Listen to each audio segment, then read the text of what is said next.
life's meant to be goofed, like you're meant to goof around in life. Life's meant to be like fun, right? And it helped me get over these unconscious belief systems that I had programmed in my brain that life was meant to be a certain way and you are not supposed to make mistakes. You're supposed to be perfect and everything's supposed to like look and see and be beautiful. But who created that? I learned through hypnosis that I was creating that in my own mind with all the beliefs that I was fed through, family, education systems, government, society, whatever it is. And I had to overcome that. And that's what hypnosis did for me. It also unknowingly pushed me into different cycles, right? And those cycles then became like, you're doing it, right? You're applying it. Now I'm applying everything I learned. I'm doing it. I'm living my life. And I'm not caring like what my mom thinks or, what my friend says about me or whatever. Now, I think some of that comes with age, but it's also like this process.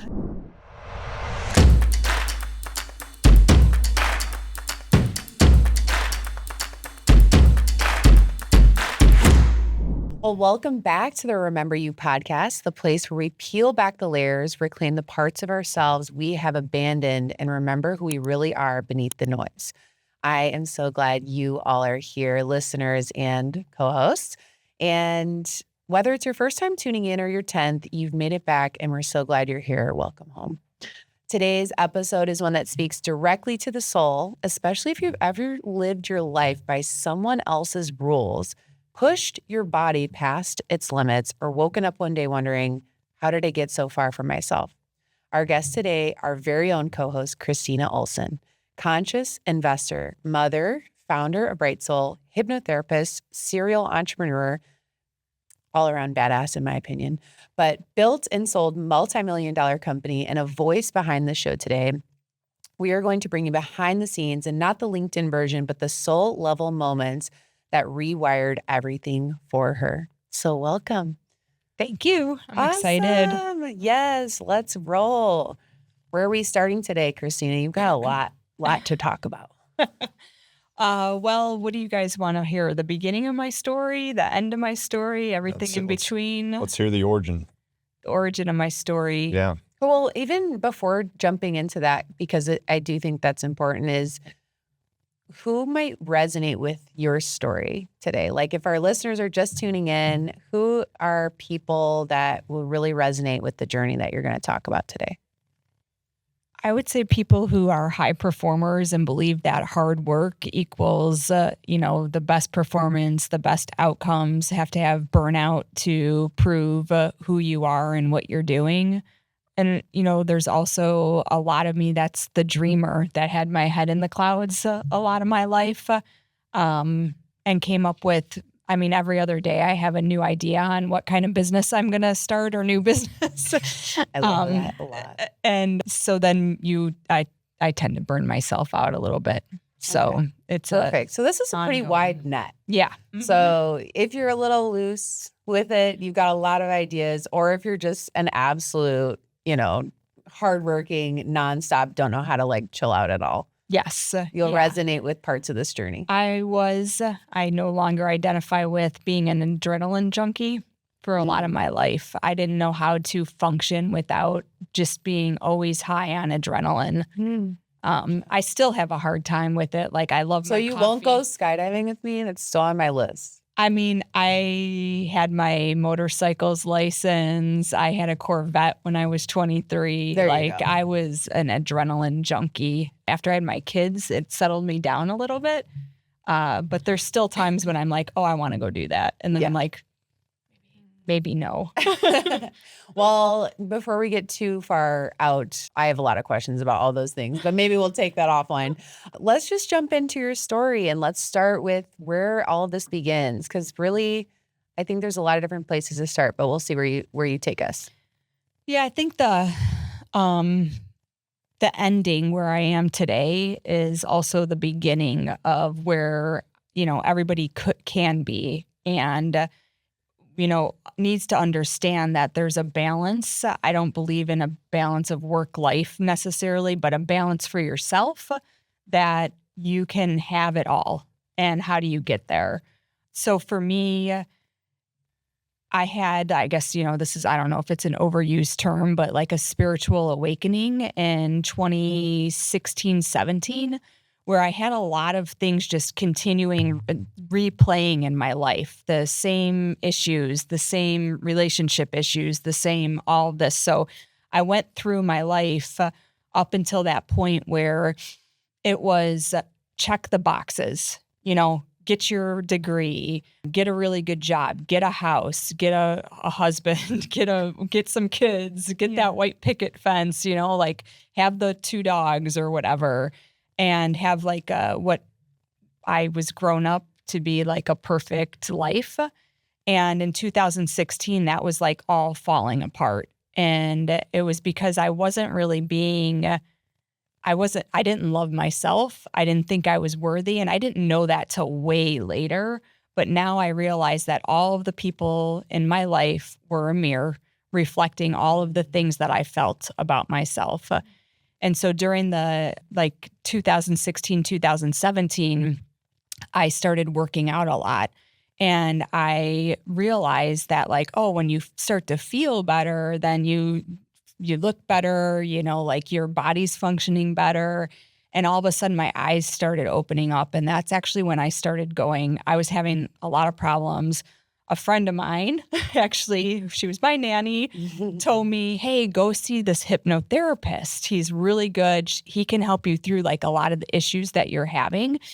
And he was actually the one who opened my eyes to The Secret and the law of attraction and what I was doing and how it was attracting, how I was talking to myself and what was happening in my life was all mostly, it took me 4 years to realize this, but was all my own mirrors reflecting back. So every time I interacted with Justin, with Hope, with Michelle, whatever feelings I was feeling was what I was actually feeling in myself. And so through the hypnotherapy process, I was able to change my language. And still to this day, I have a hard time with the language. It's something that I will forever be working on. And I believe that you always need coaches and people in your life that surround you that can help you remember these things, right? That's why we created Remember You. It's how am I speaking to myself? I mean, an example is even today, right? When we were getting ready for this podcast, I'm like, man, I look tired. And Michelle was like, no, you look beautiful. And I was like, that's what I needed. Like, you need people in your life that will do that. And that's why I think this group of people that we have here is really awesome because we can help our audience realize how beautiful each one of them are and how powerful you are when you find your purpose and your people and when you can speak real to them and love them no matter what. And so going back to my journey, 2017, I was starting to realize okay, my marriage is falling apart. My life's falling apart. And I blamed my ex-husband on everything. Like it was his fault. He was always angry. Nothing bad. I was never bad. Nothing. I mean, Obviously. I was not 50% of that. Okay, yes, I was. It took me a while, though, to realize that. And by the time that relationship was falling apart, it was too far gone. So I don't know if any of our listeners or you guys have read The 7 Principles of Marriage. I don't remember who wrote it, but it's basically like once you start talking to each other poorly, once your relationship is, the trust has eroded, there's really no turning back from it. It's like you can go to all the talk therapy you want. You are in this bad cycle of blaming the other person. And until you, again, go back into your own self and realize that everybody you're interacting with is your mirror, there's no changing. And so to me, it's like no regrets in life. But if I could give one piece of advice is before that your marriage or your relationship goes into that place, or if you're feeling those things coming up, go inwards and deal with it, because there's a part of you that's keeping you safe. And I have a question. Yeah. When you say go inwards, what does that mean? Like, what does that look like? So say your significant other is really frustrating you, and, you're just like, man, I can't stand that they are always yelling at me, or I'm never perfect for them. Let's just say that actually happened. I always felt like I wasn't good enough. And so when you start feeling that from the person, go inwards and talk to that part of yourself. Ask yourself, like, get into a meditative state, lay down, do some breathing, and ask yourself, what is it that you're trying to keep safe, having me feel this way? And how can we come to an agreement, a compromise on, let's get on with my life, keep me safe for some reason that was serving a purpose, right, from my childhood or trauma or whatever. And let's realize that I'm safe within myself as a whole, and that part of me can let go of the anger or the being scared or being fearful or whatever it is. And as you start doing that, you can start to become more of a whole person. Another example I can give you, and it's what really changed my whole life, was in 2022, I got remarried, and he travels a lot. Okay. So I was always like really worried that every time he was traveling, something bad was going to happen. Like that he was going to, I don't know, cheat on me, or like I couldn't function by myself. And I had to deal with two things there. One, I had to realize that he is not the one that keeps me safe. I keep myself safe. And the fear of losing somebody was actually I had to come to a realization that you're always going to lose people, no matter what, like whether they die, leave you, at some point relationships end. And so you have to be willing to go within yourself and say, hey, it's me and God and the universe, whatever people believe, and say, I can keep myself safe. I'm here, and I have a higher power that's also there with me. And I will always keep moving forward and have my purpose in life as long as I'm here doing whatever it is on earth that I was meant to be doing, right? And so I had to do a lot of soul searching during that time, because it was going to tear that relationship apart again. And he was like, I don't know, you were so cool like when we were dating, and you were like so open. And then all of a sudden now you've become like a crazy weirdo about me traveling. And I was like, yeah, I have. What is it? And so I had to do a lot more. I went back to hypnotherapy. I had to do I did EFT. We did a section on that, and tapped out some of the stuff that I had to work through from my childhood, and dealt with it from a subconscious level, and realized that some of that was from relationships in my past, and also relationships with my family and my parents. And I got rid of that, and I've centered myself. So for me, that's really important part of having a healthy relationship, is one, having a healthy relationship with yourself. Yes. Something that what you were mentioning, like that fear, did you come to any connection with like fear of abandonment, or any connection with that as you're talking about your husband being out or losing that relationship? Yeah. And that's where, yes. So I didn't do a great job articulating. So that's where it came from. It was being abandoned, not knowing, like feeling like I was going to be alone in life, and just you get so attached to that one person, realizing that like you're your person, right? There's no other person in this world that's ever going to fully make you happy. You are all solely responsible for your happiness and the love that you give yourself. And our society does not train us to love ourselves. It's give, give, give, give, not receive. And I don't think I ever even was told like, hey, you're allowed to like love yourself, receive that love from yourself, and feel that. I had to learn that like on my trail of breadcrumbs that I had in my life. Let me ask a question to each of you here.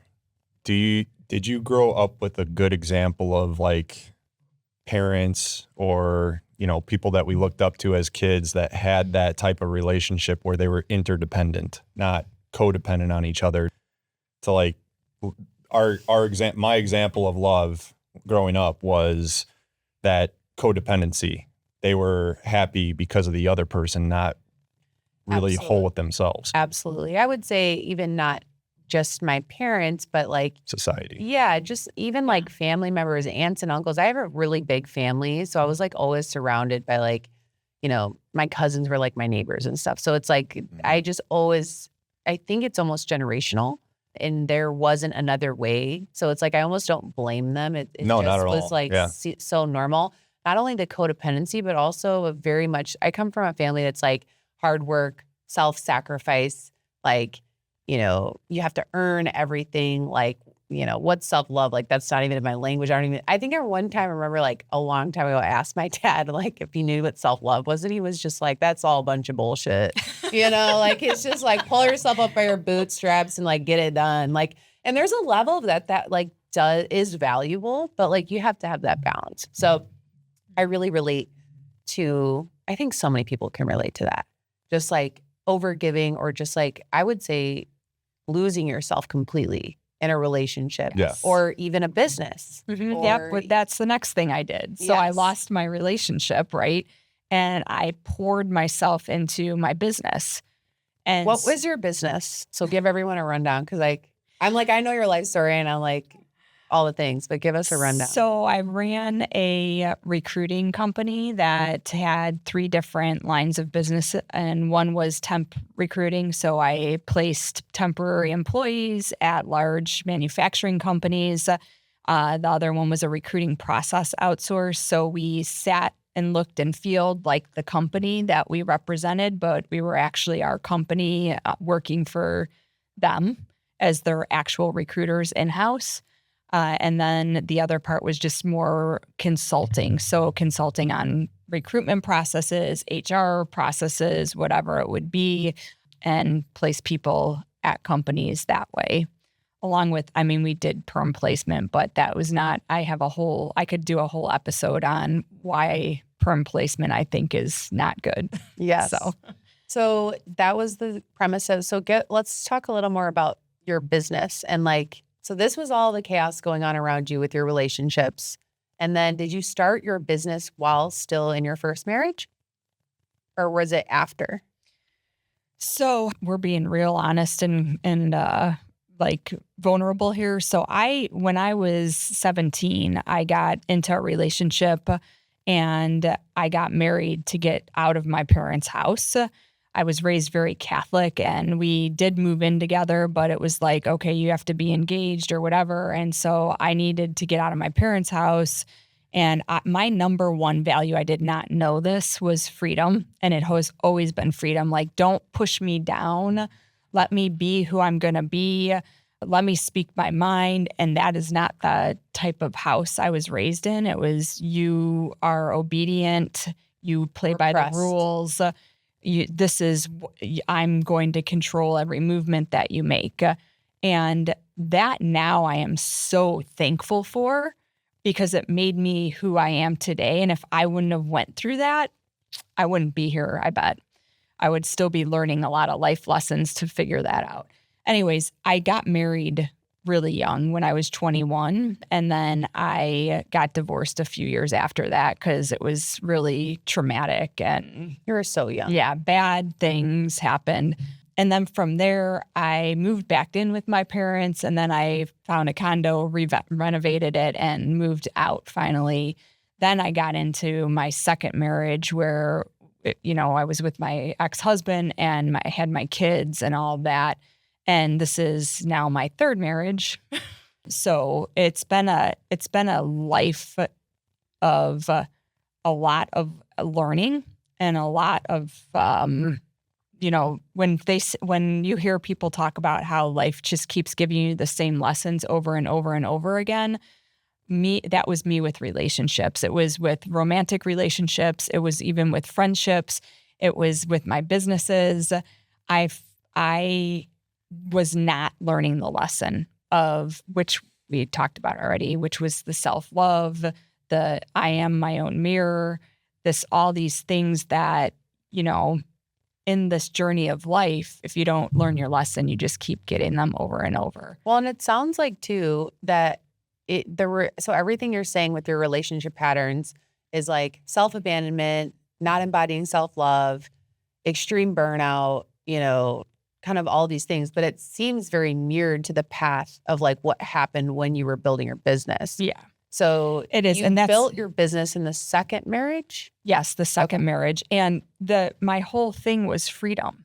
So my tagline for my business was, you're now free to what did I say? You're now free to manage your own destiny. Mm-hmm. And so for me, I built this app so I was always working for myself as soon as I had my second kid, because I just couldn't. I wanted to be a stay-at-home mom, but then I didn't want to be. And me and my ex-husband started a company, and it was recruiting. We were placing IT consultants all over the Chicagoland area. When I knew that like this relationship was not going well, I started really pouring my heart and soul into a new company. And that company was created to give college level students the opportunity to move freely to different companies and try the companies out before they made like a marriage relationship with the company, right? So we created this app, which at the time was supposed to be like Tinder or whatever. It basically helped to see the person's mind, body, and soul, and what their motivation was from a soul perspective, not just like how much money do I want to make, what location do I want, like the general things for recruiting. And so we had like a briefcase, and then we had their soul, and like they filled out this assessment that helped really understand what their motivations were and who they were as a person and what drives them. So how does that relate to your journey as like finding yourself? Because you've been in recruiting, Mm-hmm. right? And I'm sure it was probably binary Mm-hmm. back then, right? With your ex-husband and that aspect of things. But then that goes into your new business and you finding yourself. That seems like a strong correlation, right? It was. I mean, now that I look, the whole thing, when I counsel people or I do consulting with them or my clients, I always say like, first figure out what your values are. Most people don't really know what their values are. Now, by accident, I did not have any good coaches or anything, came up with this freedom thing. Like I knew, and for me, until later, I would realize like, oh yeah, everything I've done in my whole life is like all about freedom, the freedom to do what you need to do to follow your life's passion, right? And so that just naturally came up because I was so involved with this company. It like Block Force? Yeah, all of it was just, I was pouring in all of the things that were my values and my love. 1, freedom. 2, I was so sick of the recruiting process. It was so broken. It still is. There's so much money being poured into recruiting. I was like, I'm going to fix this where, people aren't being so judged. And that was my biggest problem. It's like, you're judged that you don't have the right industry experience. You're judged that, maybe you're making a little too much money for the level that they're looking to hire. You're judged at what your name is on your resume. Like I saw managers saying, well, I don't like that name. Like I mean, you can't actually say that because you'll get sued, but it's a reality. It's a reality that's going on. And so I was like, I'm going to strip all the names off these resumes. I'm going to just give them a profile. They're just going to have to hire the person that has exactly the 3 things that they want over the next 6 months. So I started to slowly work with managers on like, instead of job descriptions, I want you to tell me what the person's going to be doing in the next 6 months. What would make them very accomplished in your eyes? And let's write the job description for that. And what skill set do they need? Now, that was so far. Now we're getting to a place, finally, I think some good companies are starting to really do that.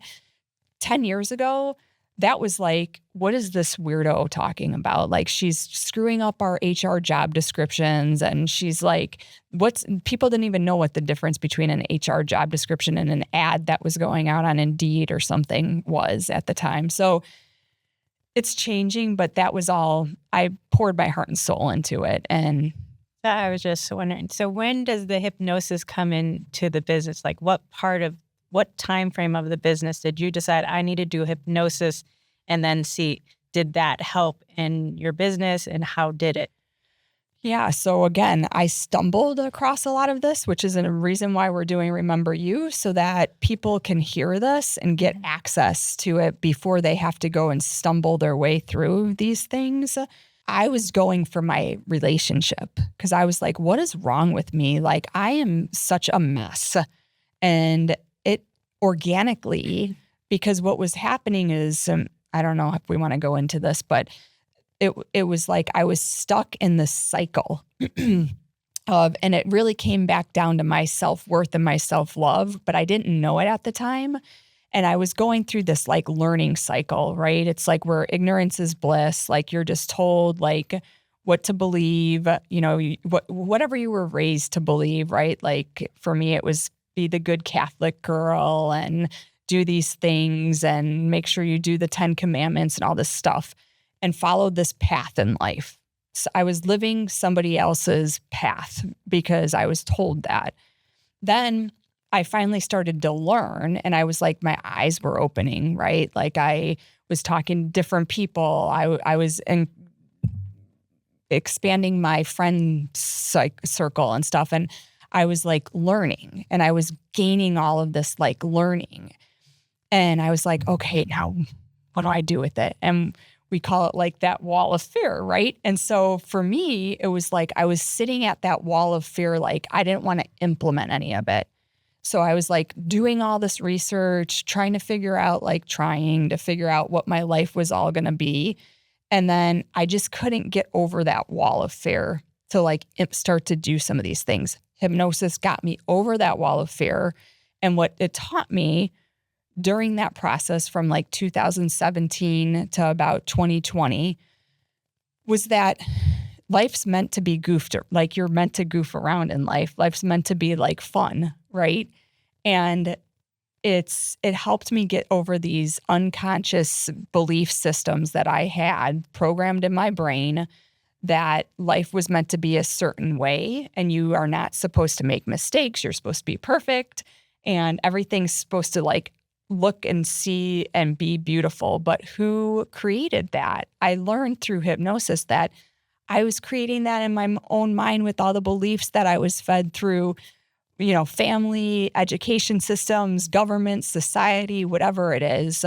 And I had to overcome that. And that's what hypnosis did for me. It also unknowingly pushed me into different cycles, right? And those cycles then became like, you're doing it, right? You're applying it. Now I'm applying everything I learned. I'm doing it. I'm living my life, and I'm not caring like what my mom thinks or, what my friend says about me or whatever. Now, I think some of that comes with age, but it's also like this process, this unlearning process. Yeah. Well, and it's like, I think it's starting to be talked about now, but because we're both like hypnotherapists, we like know this, but really most of our beliefs are downloaded from other sources. We're not waking up to the reality. It's like, oh, this is my mind. This is my life. This is my body. Like I can literally gut the system and like completely make whatever I want. Yes. And it's like, it seems so silly. It seems very obvious. That's revamp your thoughts. Absolutely. Like completely change your thoughts. Yeah. Okay. And that's the thing. So for me, it was like I've always said like, oh, I can make $200,000 or whatever.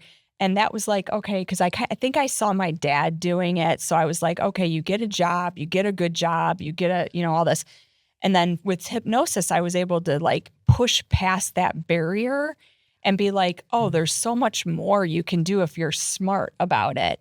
And like, oh, even though I'm a woman and I've been told all my life, like from very young, from my teachers and stuff, that I was dyslexic, I was a really terrible reader, that I just wasn't smart. And so that still carries, I still work with those issues, right? Because I'm like, I didn't read books until probably 2016 because I was so afraid that that I wasn't going to understand them, that I was going to have like ADD and not be able to like comprehend what I was reading and all of this stuff. And so hypnosis helped me with a lot of that until I actually got my certification. We actually worked through, I think, the last of that issue I had where I just didn't believe I was smart enough to, even after I had my company. Oh my God. Like, I really didn't believe I was smart enough to do any of these things because I was told by so many people for so long that you're just a pretty girl, just shut up and you don't know what you're talking about. This is so exciting because, just to know that you can do hypnosis and change your thoughts and your beliefs about yourself, which is so important for everyone to do it for themselves and be aware of what they're thinking, like you said. Be aware of why you're thinking something about someone else and how to reflect and how to maybe deal with that and be okay. Well, and it also just reflects too, like how powerful our belief systems can still be. Like, I mean, like that is crazy to me because I'm going to bring back kind of more to the business part of it, but you scaled a $5.5 million company. Yeah, in 2 years. In 2 years.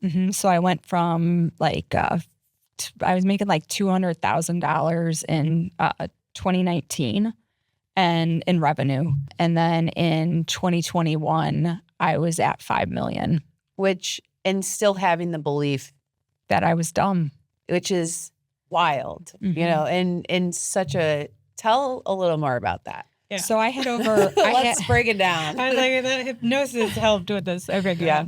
I think hypnosis helped. So there's a piece of, you're at any of the clients that I work with, there's a piece of you have to take action and put your heel on the ground and keep walking forward every single day. You can't just sit there and law of attraction, I'm going to attract $5 million. There's just, that's a piece of it. It is. But there's also a piece that says you need to have action every day. I don't care what you're doing, but have some type of action that is taking you forward to your goals.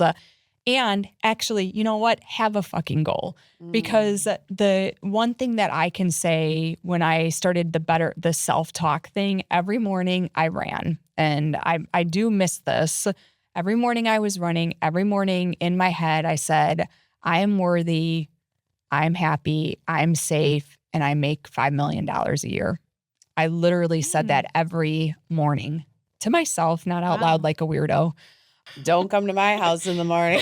I'm just kidding. Like, She should. reading my affirmations Go to loudly everyone's for house the in the morning. neighbors, for the rats on the street. They It's say fine. the weirder you are, the better you are. So do it. Lead do in. you. Be delusional. Yeah. Right? Yes. The definition of weird is maker of one's fate, Yes. the etymology of it. So, yeah. So make your own fate. Put your goal out there and it'll happen as long as you're putting your heel on the ground and you're walking forward. Well, And for me, that's what I did. So I just grind it out. Now, this is where I just love what Justin has to talk about with there's a balance and there's timing and all these things because I heel-toed it too much. Did everything. So where people can experience burnout, even though they set the intention and the goals and they're working towards it, there still can be burnout, I guess, at the way you do it. Yeah, there is. And there was never, it goes back to the self-love thing. So for me, I didn't give myself any love, acceptance, and appreciation until it was too late. And so for me, it was like I was pushing myself harder and harder because I wanted to give my kids a good life. I, wanted to accomplish all these things. And one of my best friends in the world, he had stood by me through this whole thing. And it's funny, he came into my life because he had lost his job. And he was like, hey, we had known each other for years, but we weren't that close. And he's like, this is what I'm thinking. I'm going to start my own company. And you've done so well with, your startup. Can we partner, whatever? He was actually the one in 21 that came to me and he's like, man, I've been working with you for 2 years now. And you are a mess. You're super burnt out. you need help. Like you can't do it all. I mean, I had at the high point, I had 20 recruiters working for me. I was their manager, which anybody who's led groups of big companies, 20 people is too much. Wild. It's too much. So I started putting like levels between me, but the people I was trusting and like putting in between me because I didn't value myself. I was not looking at it the right way, right? So like a lot of that stuff I look back and I know like, okay, this is what I would tell somebody else to do so they don't make the same mistakes. And that's what I do with a lot of my clients. And so he said back to him, he said like, you've got to either, find a manager that can manage the company for you or try to sell this and like make it into something that we knew it was. It could be. And so he introduced me to a few people to sell the company. And now that really, if you think about it, I think our listeners probably heard Christine a few episodes ago, but I didn't even know there was a Christine. I only knew, like, I didn't know you could use a broker to sell your business and all this. I was in her shoes too, right? Like I was almost getting to the point I was so burnt out. I was actually thinking of going to my biggest client and saying, hey, I'm going to dissolve this company. And like, let's come up with a plan because I'm so tired. And instead I was like, okay, I had this opportunity to sell it. And that's what I was like, okay, they're going to help me. They have a CFO. They have all these things that I don't have. I'm doing all these jobs. Anyways, I wouldn't be here today if I was still part of that. But it was also, that was the whole, when I sold it, I lost my mind because I lost my baby. I lost my purpose, even though I had like all these things. And I literally went into another spiritual awakening in November of 2023. My husband was like, I don't like you anymore. I don't want to be with you. Like, you are a miserable person. Like, I had just had my hip surgery. And then I had promised myself that I was going to help other people. And so instead of helping myself again, I was helping other people. My idea was like, oh, I'm going to go on LinkedIn and post every day. And like, hopefully somebody, even if I have one person that it helps, I don't care. At least I've helped them. And I went down this rat hole of just getting myself in trouble with the company and like all this shit that you're sitting, like, I look back now and I'm like, holy crap, that was the universe's way of like freaking smacking me in the face and saying, you know what, you just don't fucking learn. Like, you're not loving yourself. You're nothing. I'm not giving you any more because you can't learn. And so it's when I found Joe Dispenza. Oddly, I was on Amazon and I have no idea why this book came up, but it was the Joe Dispenza book of Becoming Supernatural. And I ordered it and I read it and I was like, holy shit, I've got this all wrong. I knew like from 2022 and the whole issue with the safety and the traveling with my husband was like a problem. I went inwards, realized that I'm the only safe place. I healed that part of me. I still didn't heal the love and the worthiness piece. And that was what needed to be healed. And so I did that. Yeah. That's like, you bring up such a good example here of like, it's not clear the whole table and everything's clean and clear. Like, things grow organically and decay organically over time. It's not just one cycle happening at once. You're dealing with a lot of things from yourself, the relationship, the business, all these things. And you got to really take the good with the quote unquote bad. Yeah, it's right. And that's how life is. Yeah. What I wonder is about the hip surgery. I don't know, because you talk about symbolism. I don't know if you know what hip. Yeah, it's going in the wrong direction. Okay. So there's symbolism in everything that he talks about. So I just thought that was interesting. That makes a lot of sense, actually. Yeah. I did not know that. That's what it was. I was still... The other 2x4, it was throwing it at you saying you need to stop. That's right. Yes. But one other thing, so I find this really interesting. So You have been on a journey. That's very clear. And then getting your company to this place where, I mean, it's a cash cow and it's making amazing money. Yep. You get to the place, then you're like, I am so burnt out. I have to sell it, or I have to do something, or I have to quit, like something. So you get to the place, then you find the buyer, you get through it, and then you completely have an identity crisis, it sounds like, because your business was completely, or your identity was really wrapped up in the success, or just like everything to do with your business. Yeah, it was 100%. I had nothing outside of the business. All I was doing, I even stopped working out. I was in the, if we go back to the learning thing, there's a place where you've applied all your knowledge and you just get fucking bored. And so for me, even though I was burning myself out and I had like all this stuff going on, it was like a repetitive thing. Every day I was waking up. I had my 8 a.m. meeting every morning with my team. That it was accountability meeting, and the same shit was happening every day. The same excuses why the work wasn't getting done or why the client wasn't happy or whatever. Like it was the same shit, and I couldn't figure out how to get past that, because I was like, gosh, what am I doing wrong as like a leader that these people are lying to me?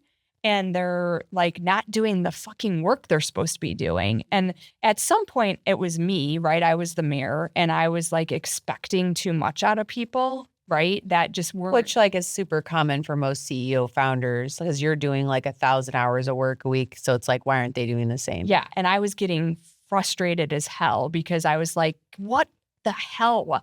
Like, just do your fucking job, But then it goes back to like what we're looking at, how we're creating the mastermind for people, right? Is so that they realize that as the CEO and as the founder of the company, you are literally the soul of your company.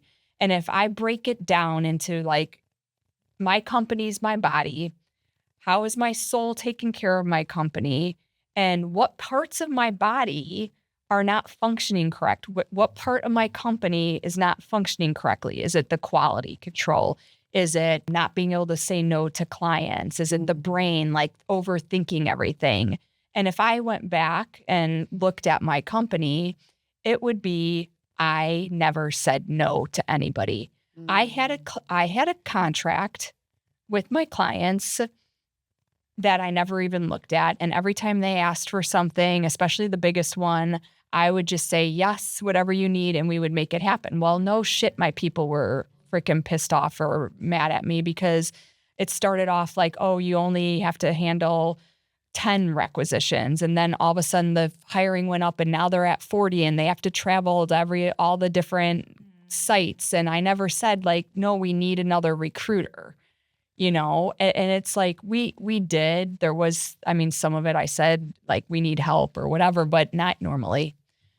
So then, sorry, go ahead. I was going to say with that, like I noticed a trend with high performers that we're all addicted to certain things. And a lot of it is work, right? Doing the work. And that was clearly, I think we all relate to that at points in times. And you talk about finding that balance for you, right? The people pleasing effect that comes with that, where like the worth is in the result that you provide for the client. So you'll do anything and everything to make sure that that result happens, but you give so much of yourself. And then there's some area of our lives where we build up resentment. yes. And we're kicking the dog proverbially, right? Yeah, so I'm right. sure that was happening in your relationship, right? Oh yeah. It was my company. It was my relationships. It was everything, and to Michelle's point, right, is as you grow a company, you need to be looking at how do you invest in yourself, invest in the company, and not get into the habit of what I was doing. There's mentors out there. There's our mastermind. There's this podcast. There's, each one of our offerings that people can reach out and get help on how do they look at their company and their life holistically and not live somebody else's dream that they were told, like, you have to burn yourself out to be successful or whatever the belief system is that you're living by. Change it. And it's good. Yeah. This is amazing though, hearing kind of like the windy route that this has been for you, because it really started with the breakdown of your marriage, that you were like, okay, I'm going to start my own business, and then pouring all of that energy into it. But then at the same time, because of the breakdown of the relationship, it led you to hypnosis, which led you to understanding the power of your belief systems, which actually allowed you to scale your company in 2 years from 200K to 5.5 million, then leaving the company, having another major identity moment, and then reintegrating all of those learnings into like everything that you're creating now, which is the happiest, healthiest, and most aligned version that you've ever been. Yes. So, And let's just be real. We all, no matter how much we work on ourselves, we always need partners and people to help us, because it's the journey of life. Life is always going to change, and there's going to be things that happen that you just need to work through. And you need those people that you can be real with, that can say, hey, snap out of it, man. Like my kids do it to me now, right? So they know, like, I'm always love and light and and gratitude. And then somebody, I'll give you an example. We just got back from San Francisco and we had a great trip, and I dedicated like a lot of my time to the kids, right? And it was like all about the kids. What do you want to do? Where do you want to go to eat? Like, let's do this stuff. And then they got home, and I don't know, one of them was crabbing about his car or whatever. And I freaking lost my shit. Because it was nothing about the car or what he was crabbing about. And I had to go back internally and be like, why was I so mad about that? Well, again, it was this, I'm giving everything and I wasn't receiving anything back, right? And so it's like, now I have the tools and the people surrounding me to be able to say, like, what happened there? And then I can observe myself. and it's like a quicker recovery. Yes, it's a I was going to say that exactly what we just talked about with the proverbial kicking the dog, right? Like, it's coming from within. Yeah. Your reaction had nothing to do with your son crabbing about the car. It was all because I was feeling like not Unseen. Appreciated. And you gave too much. Yeah. And you gave too in a different way, right? Yeah. And that's where we all have to also think about, how do we give ourselves love? How do we take care of ourselves? We're taking care of everyone else, clients, children, parents, whatever. How do we take care of ourselves? Which is why I think part of how you take care of yourself is health-wise. Go to a trainer, eat right, do all these things, but have your alone time to whatever you like to do. Because as you're filling other people's cups up and they're not returning it sometimes, you still have to have a full cup yourself. You have to do it yourself sometimes, so. Well, it's not outsourcing that anymore. Right. That's It's there's Yeah, not you like can't. a supplement that you can pick up at the like- gas station No, to you fix gotta this handle thing. it. Which is honestly like when you first realize that, it's kind of hard, because I really relate to so many of your relationship patterns. And like, I've definitely been I would say my whole life, very much like hopeless romantic, Mhm. like total lover girl. Like I want, this like Disney bullshit, non-reality. Give way too much of yourself. And That's what it is. way too much. Way too much. And for me, it's like I wanted everything to be perfect. So I gave, and was not, at least from like now I know what was happening, but I felt like I was getting nothing in return except for negativity. Which is just the point, you're right. Was the That's what point that I was going to say is just like in those patterns in relationships, it's like you always end up with the short end of the stick, because no one can make you happy as you can make yourself, Right. or If- as loved or seen or felt, like if at you the end of the day. think about it, like when you're giving, you're draining your energy. Right. So then you're getting tired and you didn't fill up yourself with any kind of thing that makes you happy, right? Like you're not going and doing your run anymore. You're not going to get your nails done or whatever makes you happy, right? Eating something that you like to eat that's not going to make you feel bad later. If you're not doing these things, Self-destruction. Yeah. right? Yeah. If you're not doing like- these things, then it's hard to then keep giving to people that you think are not appreciating. And then they don't need to appreciate. You want to give to them, right? But when you're not in a fulfilled state, it's going to be hard to not be upset when they show that they're not appreciating, that they're going to say something negative and it's going to trigger you and it's just normal. Yes. It's also kind of, it's just setting yourself up for continuously being triggered and let down. And ultimately, all of this conversation is just like helping me realize too that throughout your journey, it really was like healing the relationship to yourself. Yeah, it was. So like your relationship with yourself, it's like, how do you even develop that? What does that mean? Well, and so I'll tell you, there's a book by Michael Singer. If you guys have not, Untethered Soul. yes, Yeah, that's a good one. That actually helped me too. Is just like understanding. amazing. He and He has that a YouTube book, channel too. does It's really he? good. I love the book. Anybody who needs to find a good relationship with themselves needs to read that book. But for me, what you're saying, what all of you are saying is like, I quickly like pulled myself out of it, realized I was acting like total crazy. And then I did exactly what you're saying. I was like, I have zero energy for anybody right now. And if I want to have a good weekend and like regroup and not carry on this negative, like pissed off attitude, I need to do something for myself. And so I went up, I like dropped them off at their dad's, went upstairs into my bathroom. I took the longest shower I think I've ever taken in my life. I literally sat on the floor and just let the shower like run through me. And I did like amazing. And that's like a cleanse. like a cleanse, yes. And like a meditation for me, like that works. And I was like, be the observer of your thoughts. What was it that really like, got you so upset? Because it carried on from the time I dropped them off to my husband wanted to take a walk. And as we're walking, we're both screaming at each other about a freaking car. Like, what is, and we don't really fight that much. So I went and did the shower and did the meditation and realized it was just me and I was tired. I'd given too much that whole week.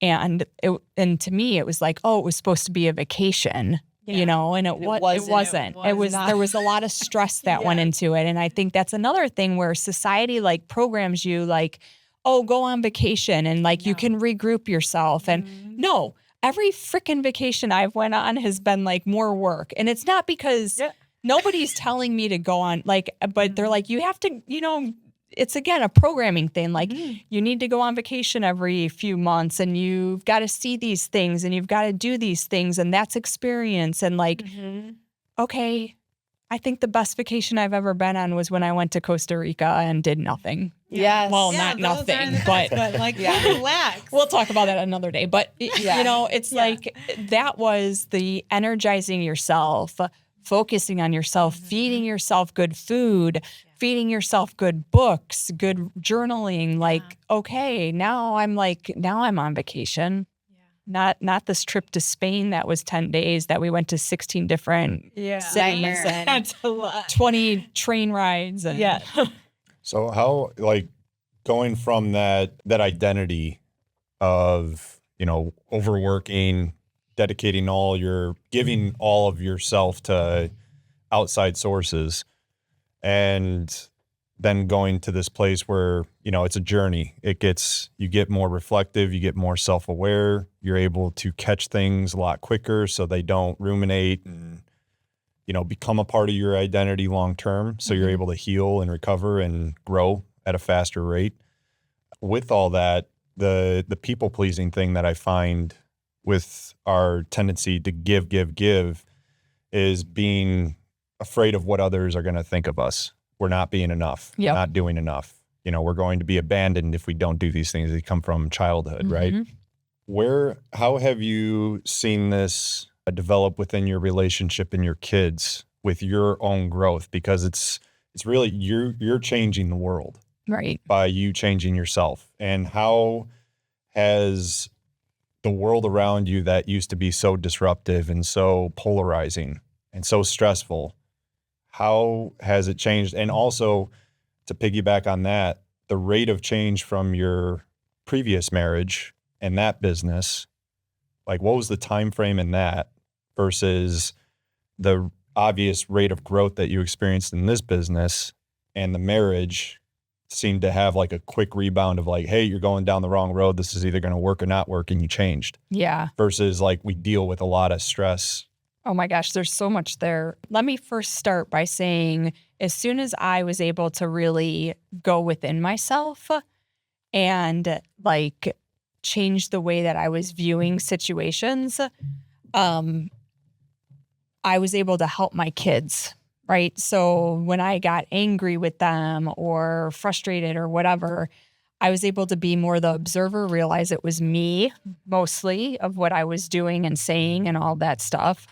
And I was able to start to give them some tools. So even as they're fighting, right? I'm going to have you guys do this since Christina had to, or Hope had to step out. Face each other. Okay. And are you okay with touching each other? Sure. Okay. Michelle, you can speak for yourself. I'm fine. Put your hand on each other's hearts. Okay. Oh my God. And like look at each other and feel seen. Say one thing that you can tell the other person that you feel or you see about them. Like, thank you for helping me work out, or Oh, okay. Yeah. Thank you. Helping me with everything. Thank you for listening. and then how does that feel?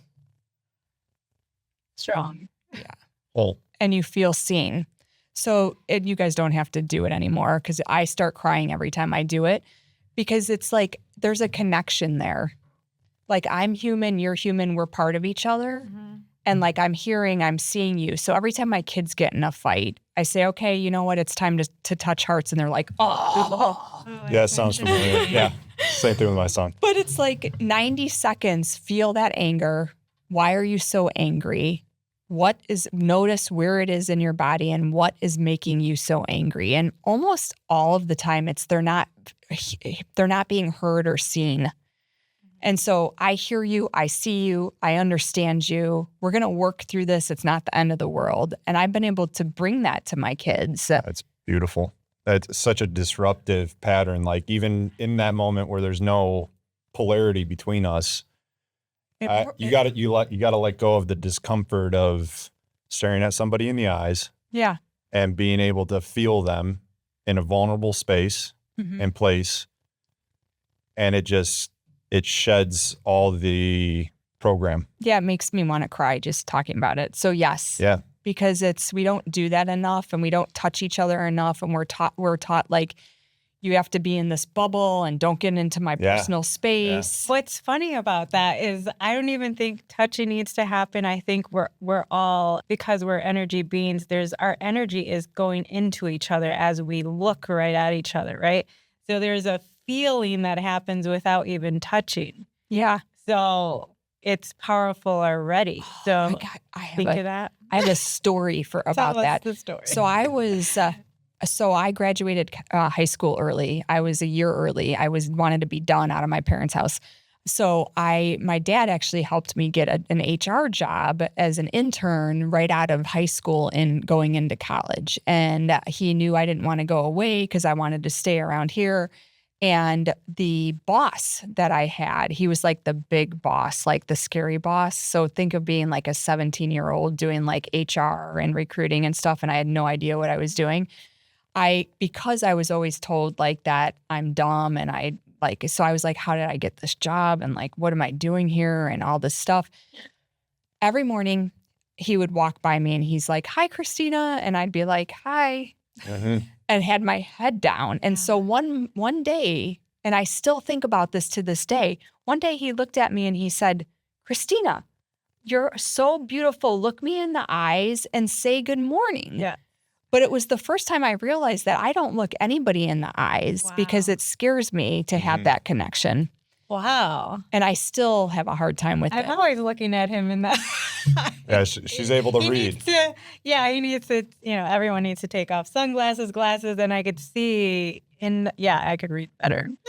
It's so person. We were taught I'm going to screw this up, but there's a woman out there that's doing like clairvoyancy. I don't remember her name. We can put it in the show notes, but she's doing stuff to reactivate. So she does this blindfold thing where she teaches kids and adults how how to get your clear, like we have so many more senses than our 5 Yes. senses. And she teaches us to bring that back because we were taught, like, don't look at people in the eye. That's a sign of dominance and, you know, all this stuff like that. At least for me, that was my belief system. My parents were like, don't you look people in the eye. Like, I see it in my neighborhood. I got a guy who walks his dogs, and I'm not staring him down, yeah. you know, but I make a gesture across the street to just acknowledge him. Yeah. And it's been a year or He two, doesn't. and he just looks the other way. And it's just like, I wonder what that really, that is societal norm, Yeah. especially recently with COVID. It was like looking at people, acknowledging people. It's scary. It's, you know, and then it's just a societal thing, especially in Western culture, that connection, to be able to just see somebody eye to eye, heart to heart, is just, it's abnormal. Right. It is. And we turn all of our, like, I guess you could call them supernatural tendencies off at a very young age. Yeah. Because we're programmed at 2, you know, there's no such thing as imaginary people or whatever. Yeah. Like, don't be weird. Like, don't, just all these things. And then all of a sudden the kids are like, oh, okay, well, I'm not supposed to be doing that. Like, I only have 5 senses. I'm not supposed to be seeing those ghosts.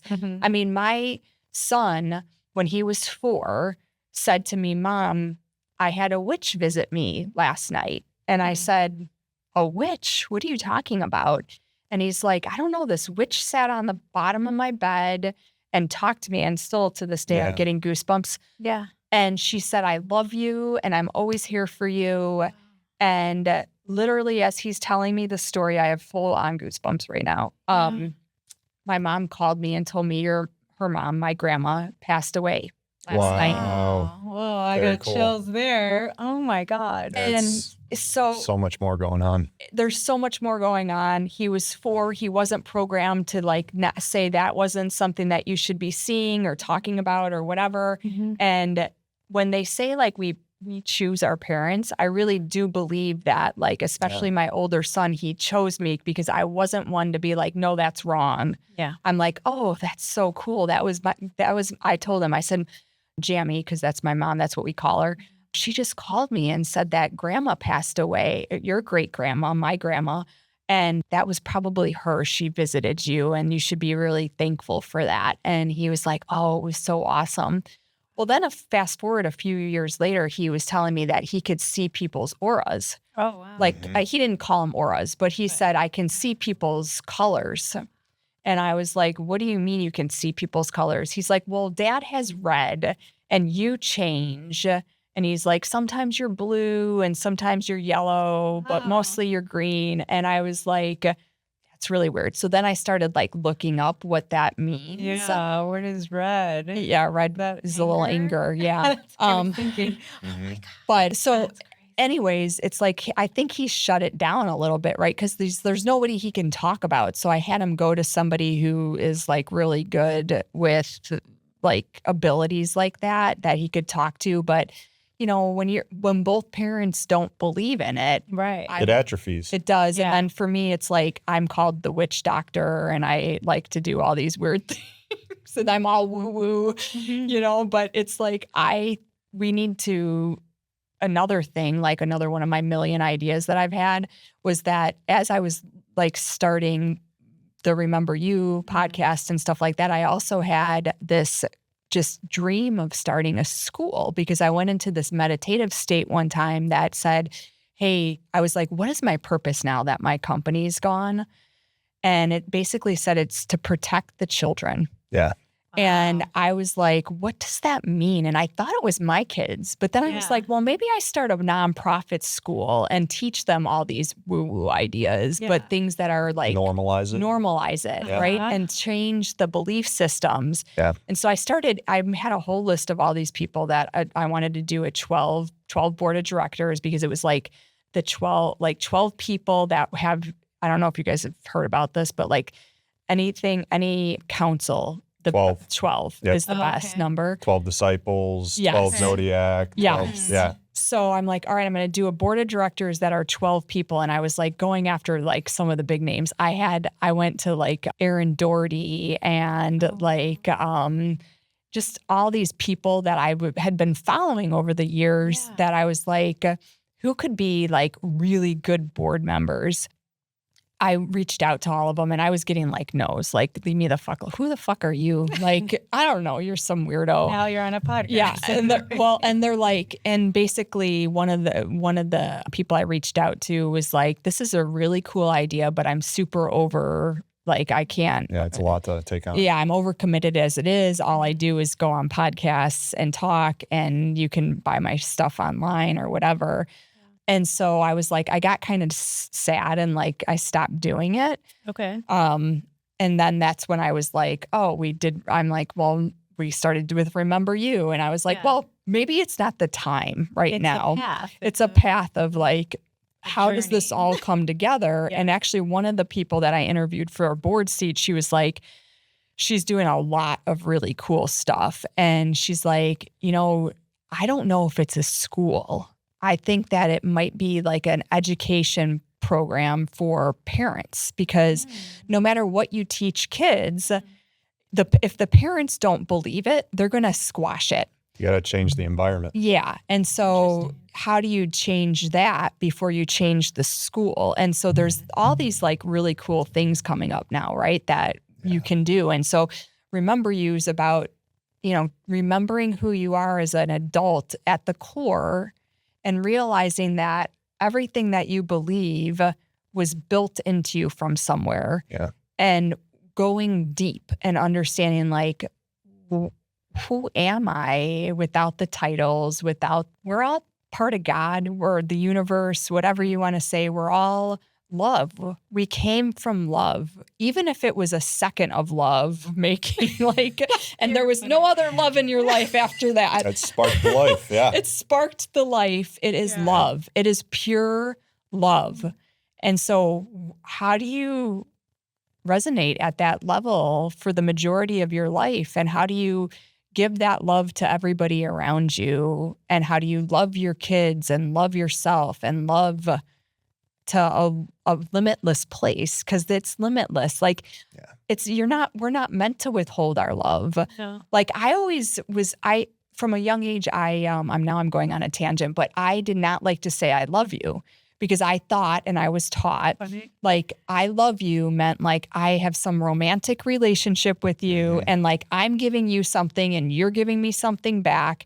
And I had this friend who like, she just loved everybody. Now, unfortunately, she passed away, but a long story, we can talk about that on another episode. But she would always say, Christina, I love you. Like every time we got off the phone, like, I love you. And I was like, you're so fucking weird. Why do you say that? But she's like, I just love you. Like, and I'm like, okay. Well, now it's like, I tell everybody I love them because it's so true. Like, I do love you. Like, I love you guys. Like, I love everybody around me. Like, sometimes, yeah, I'm frustrated with you, but it's probably because of something I have going on inside of me. Yeah.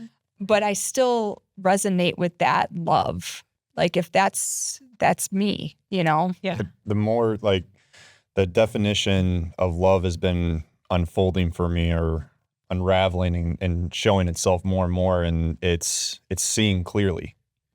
So when you say I love you, it's and it can't be defined by words. No. Right? It's only so much that we can describe. We can describe what it's not better than what we can describe what it is.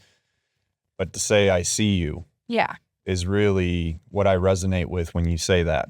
And when I say that, it's not just hey, I'm connected to you. Right. Or you make me feel good. Right. Because that's what it used to be. Right. And Right? that's You make me feel good, so I love you. right. And that's I'm going to give you something, but you have to give it back to me. It's conditional. It's the conditional love.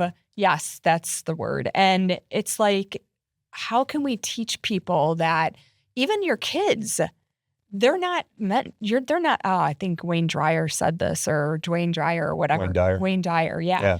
He's like, your kids can't live for you. No. They live through you. And that stuck with me, because they're their own beings, and they're going to disappoint me, and they're going to do things that I don't agree with, and they're going to have accidents and make bad choices. And we've been brought up to carry the weight of the happiness of our parents. Yeah. Like, I'm responsible for you to be happy. And that gave me And that's like, goosebumps. that's too much to bear on anybody, let alone a 6 to 8 year old And kid. then what happens when they disappoint you, or what happens if they do make you happy forever and ever, amen? But when they get into a relationship then where they've always been the person like giving and making somebody happy and taking Repeating care the of. cycle. Yeah. And then they don't know how to love themselves. No, they can get lost. Mm-hmm. There was an experience I had. You talk about, kids having that magic and that spirit and that open heart. You see it in their eyes, and then it does get dim over time. Mm-hmm. And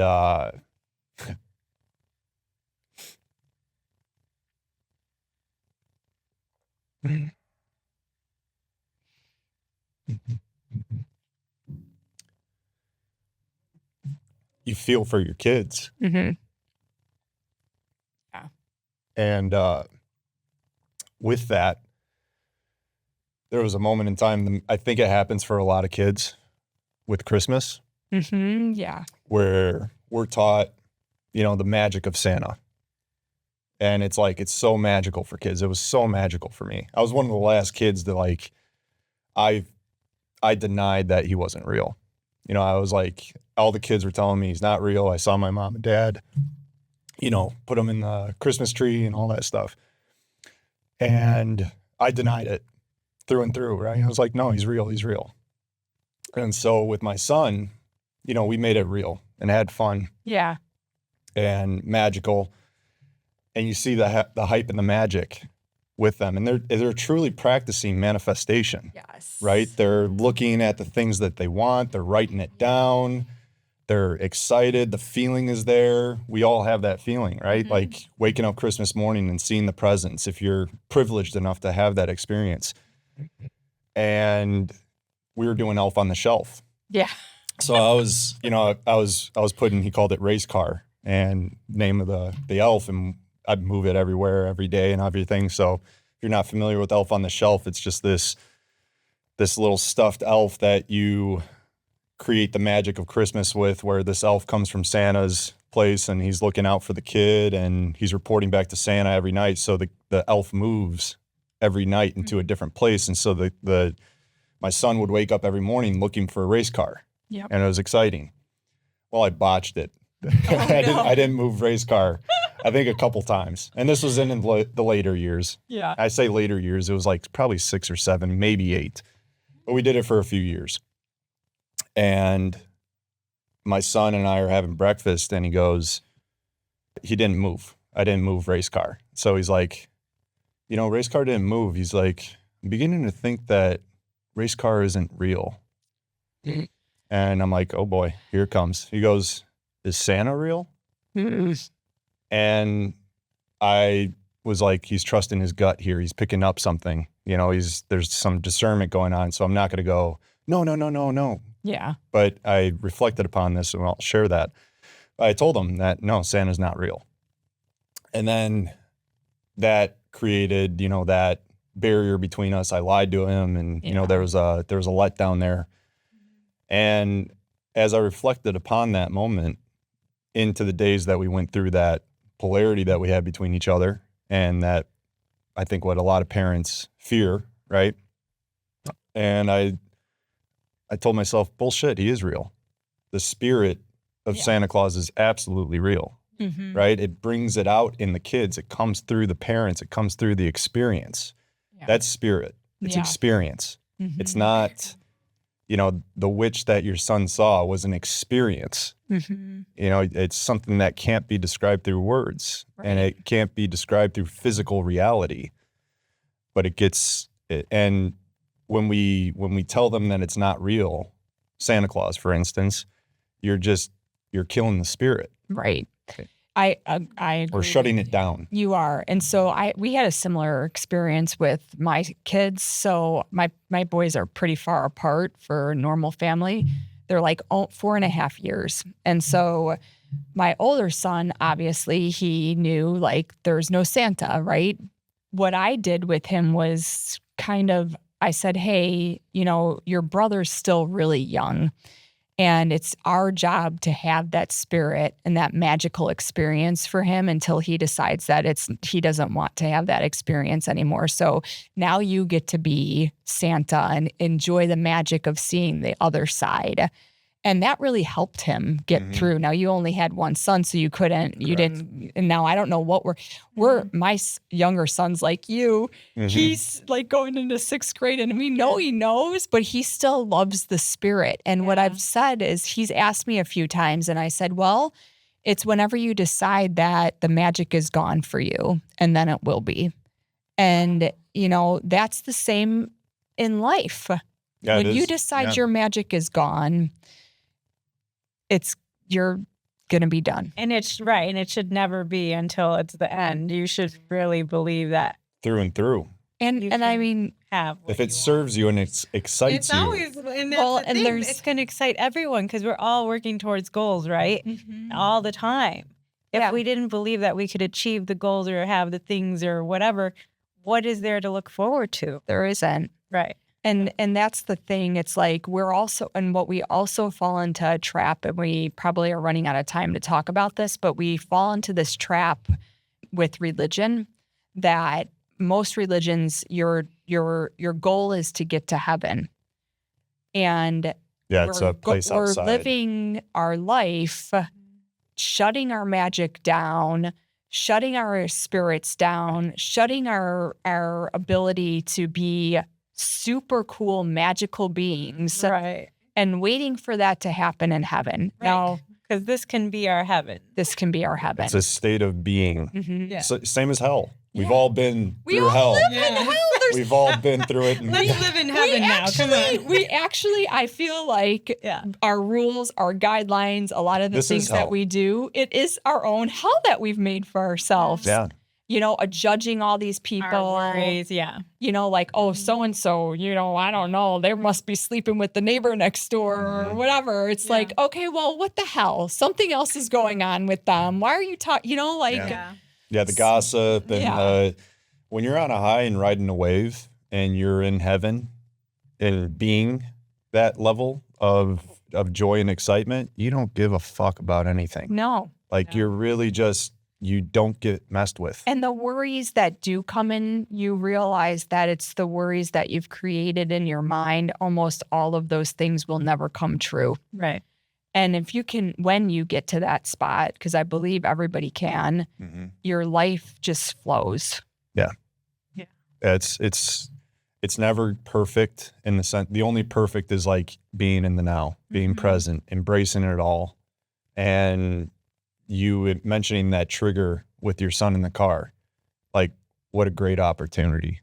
Right? Like that, the vacation all led to that very moment for you to regain composure and power within yourself, to have that shower, to share that on here, to ultimately fulfill the vision, which is to teach the parents, to teach the world that it is these little steps. It's not what social media is glamorizing on these little 30-second bits or 2-minute bits. Yeah, it's all good supplement, but that's the practice right there. Well, and that's the vision of Remember You, right? So as we grow in this podcast and as we grow the mastermind and other things that we're going to bring to our community, is so that we give people one step at a time, one actionable item that they can follow week over week that will help make their life just a little bit easier and find that magic again. I think normalizing the woo-woo, people are afraid to really express their spirituality because of society and the workplace. And it's opening up. It's certainly, we wouldn't be having this conversation 20 years ago. No. Right? It's normalized. I do still think, though, that there's a lot of people out there that if they hear what we're talking about, they're like, oh my gosh, their belief system shuts them down. And they're like, they're talking about something that just doesn't align. I can't even, and those are the people who need to hear this the most and ask themselves, why is that? Or what are they noticing really is the question. Notice that. What is making you so mad about what I'm saying or talking about or whatever it is? and sit with that and notice it. Where is it in your body? Where did that come from? What is it? Mm-hmm. And work through it. Well put. One thing I wanted to circle back to, just, I don't know if we need to even go into it now, but like the cycle that you've gone through, the repeat cycles, because we all can identify with that, right? Mhm. Those lessons, once when you learn them, they turn around a lot quicker and you experience more of the joy and the peace. Really, it's the inner peace. It's like being good with anything, no matter what. That's the inner peace. It's not like joy and excitement. Right. It's you in the shower, just being at one with yourself and being able to reset and get whole with yourself. What do you, I guess, like for the viewer, the listener, your journey in which you went through, I think people are looking for the quick hit now. And maybe I'm speaking for society as a whole, Mm-hmm. right? It's, if you're in a world, in an environment where you are the only one listening to this, you don't have friends around you, you don't have people around you that are talking about this. You and I talked about this. Like, how do you normalize this conversation in your everyday life? Or how do you normalize this way of being when everybody else around you is going, you're crazy, or they'll just shut you down. They won't listen to you. Well, you're not aligned with your inner self. And so whatever they're saying to you is something you still haven't learned. Ah, interesting. Nice. So sit with that. Yeah. And then my biggest thing is I had to change. Like, I still have a lot of close friends that I know if I was going through something hard, that they would be there for me. But I also had to change my family, like, dynamics. I had to change a lot of my friends, a lot of the people that I interacted with, and surround myself around different people and let go of some of those relationships. And know, like, if those people need me, want to talk about something, that I would be there for them. But they're not people that I'm going to spend my time with because it just doesn't align with what my life is right now. And so, unfortunately, a lot of that means that you're going to be on a lonesome highway by yourself. I think that's one of the requirements Yeah. to get. Really? Yeah, you gotta get really in touch and in tune with being by yourself and comfortable being alone. Yeah. Oh, I'm already comfortable. You got to have some degree of that, right? Because I think with the And then those people that you're looking for, I mean, like, I like synchronicities, right? Like, Right. these, we didn't know each other. I know. And it was like, you reached out to me, and then you introduced me to Michelle, and I had Christine or Hope. And it's like, that was alignment in life. Yeah. Right. It was. So it's like you get more and more aligned, and then people, like, this is my favorite time every 2 weeks when we get together and we do this. Yes. Because it feeds my soul, and it helps. Like, I feel so energized after we leave here because it's speaking your truth, Yeah. helping, like, building off of each other. And it's the vision that we've been building individually ourselves. yes, To then, and that's, I think, the important thing for everybody listening and watching is you have a vision and an idea and a feeling and an awareness about you that maybe nobody else around you is really acknowledging or will support or hear you out, but you got to feed it. You got to take time for yourself. It's going for the walks in the morning. It's meditating. It's paying for new friends.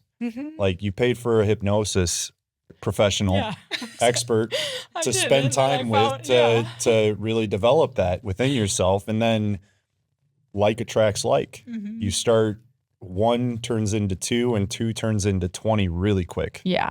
And that's the thing. I mean, and I think another thing for our listeners is, if you're getting frustrated and you're just not feeling like you're getting anywhere, maybe your company's not making the amount of money that you want to be bringing in revenue wise, maybe your relationship's not working out the way you wanted it to work out, whatever it is, it's like, just be patient and do those things that Justin just said. Like, keep going one step at a time, one foot in front of another, follow the breadcrumbs, and it will be there.